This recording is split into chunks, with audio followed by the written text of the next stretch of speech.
नमस्कार साथियों, soda classes के यूट्यूब चैनल पर आप सभी का स्वागत है। अपने रीजनिंग के अंदर एक बहुत ही महत्वपूर्ण टॉपिक ब्लड रिलेशन की आज बात करेंगे। अपने हर एग्ज़ाम में, चाहिए आपका कोई भी एग्ज़ाम हो, कम से कम आपसे 3-4 क्वेश्चन इसमें से पूछे जाते हैं। तो बात करते हैं अपने ब्लड रिलेशन की या रक्त संबंध। जो अपने रिलेशन होते हैं आमतौर पर, है ना, माता पिता, दादा दादी, नाना नानी, सेम उसी प्रकार से वो आपसे क्वेश्चन पूछता है कि ए बी का पिता है, बी सी का भाई है, बहन है। तो इसमें 2-3 बातों को अपने को ध्यान रखना होता है। हमें मेन अपने बात करते हैं कि 3 पीढ़ियाँ बात करते हैं। पहली पीढ़ी, ये दूसरी पीढ़ी, यहाँ तीसरी पीढ़ी। तो जो दूसरी पीढ़ी है इसमें आएंगे अपन लोग, हम लोग आएंगे, यानी जो अपने साथी है। कहने का मतलब जो अपने भाई बहन हैं, जो अपनी हम उम्र के हैं, उनकी बात करेंगे। अपने से पहले में जो अपने पूर्वज हैं, जैसे माता पिता, दादा दादी, नाना नानी, ये सब जो अपने से बुजुर्ग है वो क्या कहलाएंगे? अपने से पूर्वज।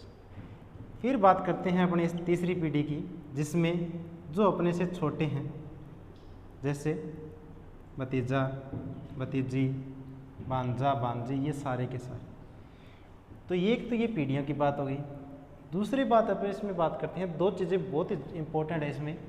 एक वो आपको बात बताएगा मेल के बारे में, एक बताएगा वो आपको फीमेल के बारे में। तो मेल को तो अपने इस बॉक्स से शो करेंगे, फीमेल के लिए अपने इस सर्कल का यूज़ करेंगे। यानी अगर मैं ये लिखता हूँ ए, इसके ऊपर बॉक्स लगाता हूँ, कहने का मतलब ये क्या है? एक मेल है। इसी प्रकार ए को अगर मैं इस सर्कल के अंदर लिखता हूँ तो इसका मतलब क्या हो गया कि ये फीमेल को रिप्रेजेंट कर रहा है। समझ आई मेरे को? दूसरी जो ब्लड रिलेशन के अंदर ध्यान देने वाली बात है कि नाम के ऊपर, नाम पर कभी भी जेंडर डिसाइड नहीं करना। जैसे किसी का नाम कैलाश है ना, तो कैलाश को न तो लड़का अपने कह सकते हैं, न लड़की कह सकते हैं। क्यों? जब तक वो आपको ये ना बताए कि कैलाश एक मेल है या फीमेल है, क्योंकि ये काफ़ी लड़कों का नाम भी होता है, लड़कियों का नाम भी होता है। तो नाम के ऊपर कभी भी जेंडर को डिसाइड नहीं करना, ये सबसे बड़ी बात है ब्लड रिलेशन की। उसके बाद में अपने ध्यान देते हैं, जैसे ये भाई बहन का जो रिलेशन है या जो हम उम्र का है, उनको अपने इस सिंगल लाइन से रिप्रेजेंट करेंगे। जो पूर्वज है उनके लिए इस खड़ी लाइन का यूज़ करेंगे, और छोटे हैं उनके लिए भी ये खड़ी लाइन का यूज़ करेंगे। जैसे अगर मैं आपको कहता हूँ ए बी का भाई है, ए बी का भाई है, तो कहने का मतलब ए क्या है? भाई है। किसका? इस सिंगल लाइन का। और किसका? बी का। इसका मतलब क्या हो गया? ये आपस में ये भाई है इसका। बी के बारे में अपने पास जेंडर नहीं है, तो इसका अपने न तो बता सकते हैं कि मेल है या फीमेल है। तो जब तक अपने पास जेंडर नहीं होगा, मेल फीमेल अपने डिसाइड नहीं कर सकते। जैसे मैं आपको कहूँ ए बी का पिता है, ए बी का पिता है, तो ए पिता है किसका? बी का। इस लाइन का मतलब क्या हो गया? इससे पहले का है, यानी इसका पूर्वज है। तो बी का पिता कौन है? ए। अब यही डायग्राम आप बात करें कि ए बी का दादा है, तो कैसे बनाएंगे? तो ए के लिए क्या करेंगे? अपने ए को दादा है किसका? बी का। तो ये बी, इसका एक XYZ कोई भी पिता होगा, इस पिता का एक पिता होगा, कौन है? ए। वो दादा कहलाएगा। क्यों? क्योंकि बी का एक पिता का जो पिता होता है वो क्या होगा? दादा। इसलिए ये दादा बनेगा। इस डायग्राम को थोड़ा सा ध्यान रखना। कई बार बच्चे क्या है, सेम डायग्राम बना देते हैं, तो ये तो पिता के लिए। अगर कोई आपसे दादा की बात कर रहा है तो एक बीच में आपको स्पेस छोड़ना पड़ेगा खाली। इसी प्रकार अगर आपके बात करें कि ए बी का नाना है, ए बी का नाना है। अब इसमें क्या रहेगा कि ए नाना बनाना है अपने को बी का, तो सबसे पहले बी की एक माँ का पिता क्या कहलाएगा? अपना नाना कहलाएगा। समझ आई बात? ये क्या रहेगी? ये किसकी? माता रहेगी। तो बी के बारे में अपने तो डिसाइड नहीं कर सकते, क्योंकि अपने पास इसका जेंडर नहीं है। एक टाइप तो ये रहता है आपका पहला, सिंपल से इसमें क्वेश्चन पूछे जाते हैं, बस डायग्राम का थोड़ा सा ध्यान रखना है कि डायग्राम अपने किस प्रकार बना रहे हैं।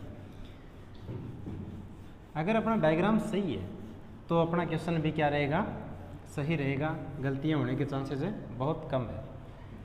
अब जैसे बात करें, मैं आपको एक क्वेश्चन बताता हूँ कि जैसे ए और बी भाई है, सी बी का पिता है और डी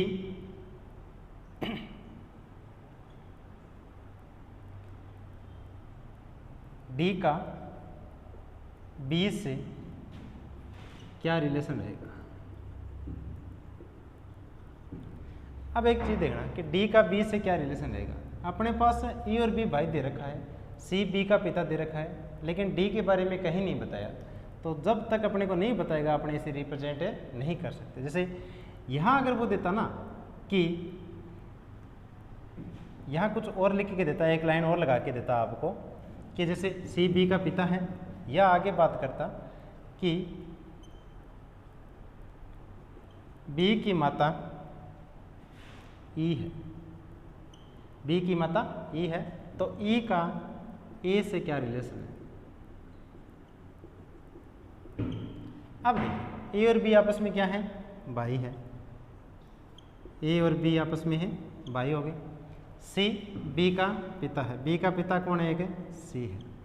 बी की माँ है कौन है, ई, तो बी की माँ यानी इसकी पत्नी होगी ये ई।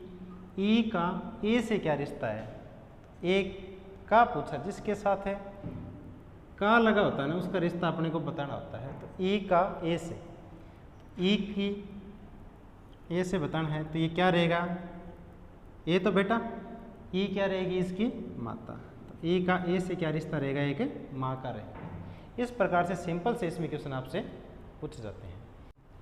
चलो देखिए, जैसे आपके पास पहला क्वेश्चन आपको स्क्रीन के ऊपर दिखाई दे रहा होगा, जिसमें क्या लिखा है कि बी और क्यू आपस में भाई हैं। तो इनको एक डायग्राम के रूप में बनाना है अपने को।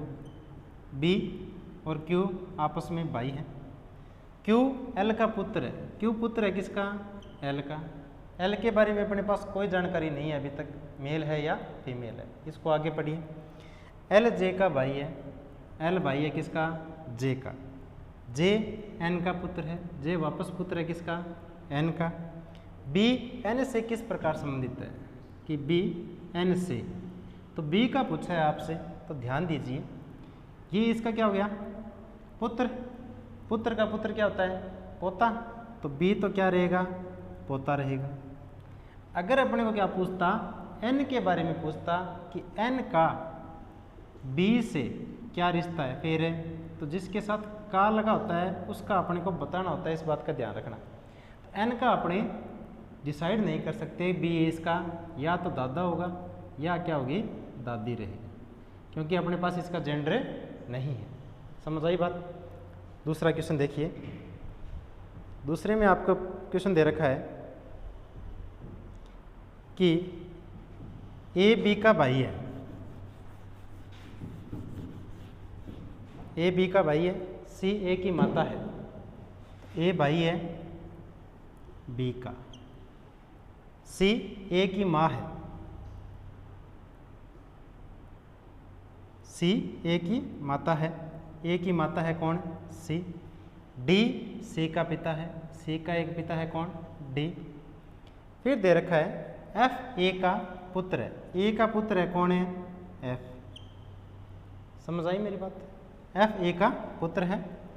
ए एफ के बच्चे से किस प्रकार संबंधित है, यानी एफ है इसका कोई एक बच्चा होगा, चाहे मेल है चाहे फीमेल है, उस बच्चे से ए का रिश्ता पूछा है। तो नॉर्मल सी बात है कि ए चाहे इसका पिता है तो ये क्या रहेगा, दादा रहेगा। अगर इसकी माता है तो क्या रहेगी, दादी रहेगी। तो क्या रहेगा, दादा का रिश्ता रहेगा या नाना का रहेगा। समझ आई मेरी बात। नेक्स्ट क्वेश्चन है, जैसे आपके पास एक्स वाई का पति है, डब्ल्यू एक्स की पुत्री है। एक्स पति है वाई का, तो ये पत्नी, डब्ल्यू एक्स की पुत्री है, एक्स की एक पुत्री है कौन है, डब्ल्यू। फिर क्या कह रहा है, जेड डब्ल्यू का पति है, डब्ल्यू का एक पति है, कौन है, जेड। एन जेड की पुत्री है, जेड की एक पुत्री है, कौन है, एन। एन का वाई से क्या रिश्ता है, एन का वाई से। अब देखिए ये इसकी कौन है, माता, ये इसका नाना हो गया, तो ये कौन होगी, नानी। तो एन का पूछा आपसे, तो एन के लिए क्या हो जाएगी, दोहिती। ये इसको अगर दोहिती ऑप्शन में नहीं मिले तो पोती रहेगा। ये ध्यान रखना, एक छोटी सी बात है कि अगर आपको ऑप्शन के अंदर जैसे पोता या पोती दे रखा है, ठीक है, और ऑप्शन आ रहा है आपका दोहिता या दोहिती, तो इन दोनों के लिए सही रहेगा। अगर आपको ऑप्शन में पोता पोती देता है, दोहिता दोहिती के लिए, तो बातें वही रहेगी। समझ आई बात। अगर ये चारों ऑप्शन आपको मिलते हैं तो आप इसमें से डिसाइड करो। क्लियर है यहाँ तक। एक नेक्स्ट क्वेश्चन और देखिए, जैसे क्वेश्चन दे रखा है आपको कि एम जेड की बहन है और जेड पी की पत्नी है। एम बहन है जेड की, जेड पी की पत्नी है। जेड पत्नी है किसकी, पी की। पी ए का बेटा है, पी बेटा है किसका, ए का। फिर क्या कह रहा है आपको, जेड का ए से क्या रिश्ता है, जेड का ए से क्या रिश्ता है। अब एक बात सोचो, ये पी के या तो माता है या पिता है, तो पी की ये कौन रहेगी, पत्नी। अगर ये पत्नी है तो जेड का ए से रिश्ता क्या रहेगा, सास या ससुर। भाई ए या तो सास रहेगी या ससुर, लेकिन अपने को पूछा किसका है, जेड का, तो जिसके साथ का लगा होता है उसी का अपने को बताना है। तो जेड क्या रहेगी, जो बेटा है उसकी पत्नी, पुत्रवधू। तो यहाँ क्या आएगा, पुत्रवधू। क्लियर है यहाँ तक। एक क्वेश्चन और देखिए, जैसे सिंपल सा क्वेश्चन आपको दे रखा है और ये सारे के सारे आपके प्रीवियस ईयर के क्वेश्चन हैं। कभी एसएससी में पूछे गए हैं, कोई राजस्थान कांस्टेबल के अंदर पूछे गए हैं, कोई पटवार का क्वेश्चन है, ठीक है। तो इन चीज़ों को थोड़ा सा ध्यान में रखना, प्रीवियस ईयर के क्वेश्चन रहेंगे आपके। जैसे एक क्वेश्चन है आपके पास है, बी का भाई ए है, बी का एक भाई है, कौन है, ए। सी की पुत्री बी है, ये बी पुत्री है किसकी, सी की। और ए के पिता डी है, ए के पिता है कौन है, डी। तो सी का डी से किस प्रकार, जब ये आपस में भाई बहन है तो ये दोनों आपस में क्या होंगे, पति पत्नी होंगे। नॉर्मल सी बात है, ये पति है तो ये क्या होगी, पत्नी होगी। अब पूछा किसका है आपको, सी डी से किस प्रकार संबंधित है। सी का डी से रिश्ता बताना है आपको, तो डी क्या रहेगी, सी क्या रहेगी, पत्नी रहेगी। यह आपके एसएससी टायर फर्स्ट 2014, फिर जो +2 का एग्ज़ाम होता है एसएससी के अंदर 2013 में, एसएससी एमटीएस 2012 और 2011 का क्वेश्चन है। तो इस क्वेश्चन को थोड़ा सा ध्यान में रखना। ये आपके पहले टाइप के कुछ क्वेश्चन अपने सॉल्व करें, बाकी जो आगे का पार्ट है वो अपनी अगली वीडियो में चर्चा करेंगे। धन्यवाद दोस्तों।